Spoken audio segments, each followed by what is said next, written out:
नमस्ते बच्चों और बड़ों। आज मैं आपको एक ऐसी कहानी सुनाने जा रहा हूं जो सदियों पुरानी है।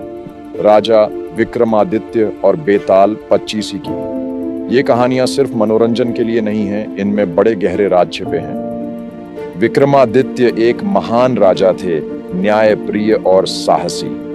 उन्हें एक बार एक योगी ने आदेश दिया कि वे एक खास पेड़ पर लटके बेताल को पकड़कर लाएं। ये बेताल कोई साधारण प्रेत नहीं था, वह बहुत ज्ञानी था लेकिन बड़ा शरारती भी। उसने राजा के सामने एक शर्त रखी। हर बार जब राजा उसे पकड़कर ले जाने लगते, बेताल उन्हें एक कहानी सुनाता। कहानी के अंत में वह एक पहेली या सवाल पूछता। शर्त यह थी कि अगर राजा को सवाल का जवाब पता हो और वे चुप रहें तो उनका सिर फट जाएगा, लेकिन अगर वे जवाब दें तो बेताल उड़ जाएगा और राजा को उसे फिर से पकड़ना पड़ेगा।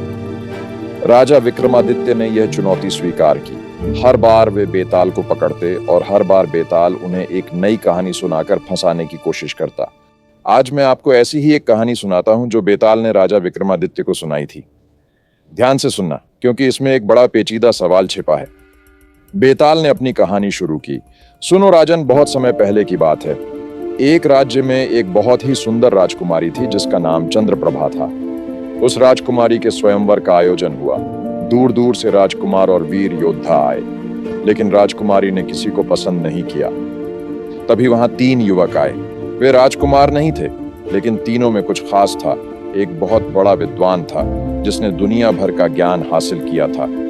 दूसरा युवक एक महान योद्धा था जिसने कई युद्ध जीते थे और जिसकी तलवार की धार का कोई मुकाबला नहीं था। और तीसरा युवक एक अद्भुत कारीगर था जो ऐसी चीजें बना सकता था जो किसी ने सोची भी न हो। राजकुमारी तीनों को देखकर चकित रह गई। उसे समझ नहीं आया कि वह किसे चुने। उसने तीनों के सामने एक शर्त रखी। उसने कहा कि जो कोई भी उसे सबसे ज्यादा प्रभावित करेगा वह उसी से विवाह करेगी। तीनों युवक राजकुमारी को जीतने की कोशिश करने लगे। विद्वान युवक ने राजकुमारी को अपने ज्ञान से प्रभावित करने की कोशिश की।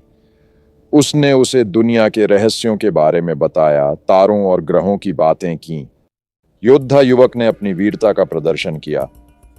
उसने खतरनाक जानवरों का शिकार किया और दुश्मनों को हराया, यह साबित करने के लिए कि वह उसकी रक्षा कर सकता है। कारीगर युवक ने एक अद्भुत यंत्र बनाया। यह यंत्र इतना जादुई था कि वह किसी भी चीज की नकल बना सकता था, हूबहू वैसी ही।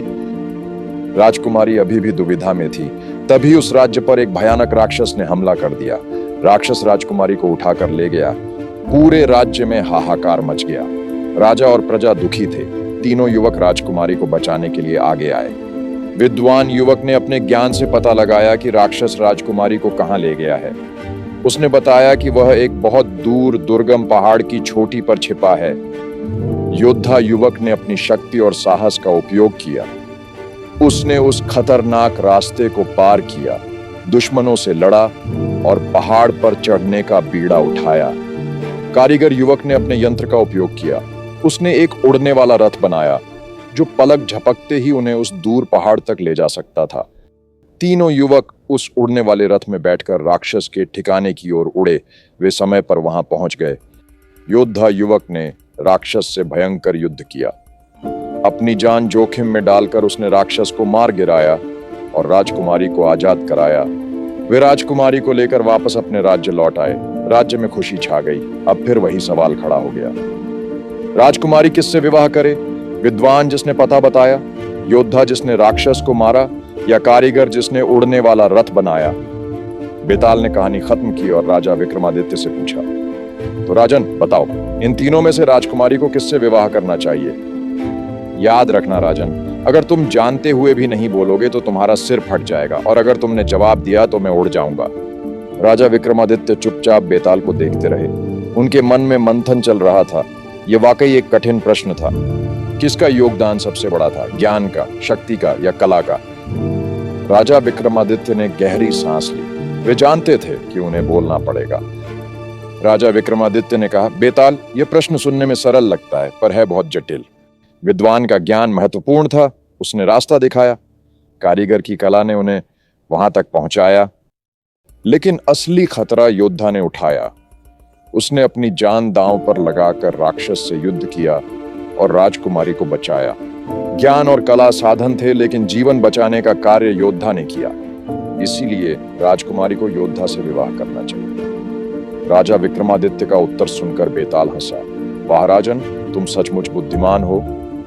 तुमने सही उत्तर दिया। योद्धा ही असली हकदार है, क्योंकि उसने जीवन बचाया।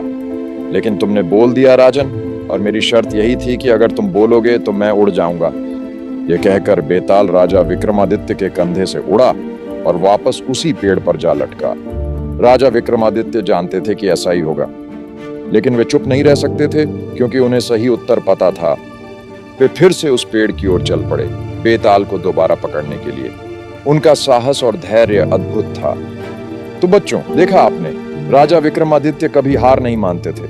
हर बार बेताल उन्हें चुनौती देता और हर बार वे उसका सामना करते। इन कहानियों में सिर्फ रोमांच ही नहीं है, बल्कि जीवन के बड़े सबक भी हैं।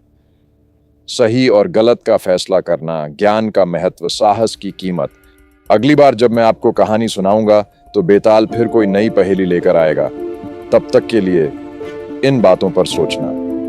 ज्ञान, शक्ति और कला तीनों ही महत्वपूर्ण हैं, लेकिन जब बात जीवन की आती है तो साहस और बलिदान सबसे ऊपर होते हैं। यही थी राजा विक्रमादित्य और बेताल की आज की कहानी। फिर मिलेंगे एक नई कहानी के साथ।